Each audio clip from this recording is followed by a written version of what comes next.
சின்ன முருகைய சிங்கார முருகைய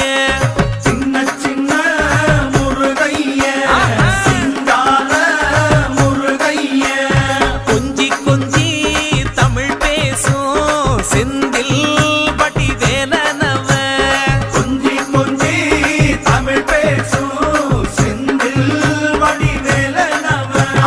சின்ன சின்ன முருகைய சிங்கார முருகைய கொஞ்சி கொஞ்சி தமிழ் பேசும் செந்தில் வடிவேலனவ சுப்பிரமணிய சாமி என்பார் கார்த்திகேயன் என்பார் சுவாமிநாதன் என்பார் முக அமுதன் என்பார் பாலசுப்பிரமணியன் என்பார் கருணாகரன் என்பார் கதிர்காம கந்தன் என்பார் கதிர்வேல சுவாமி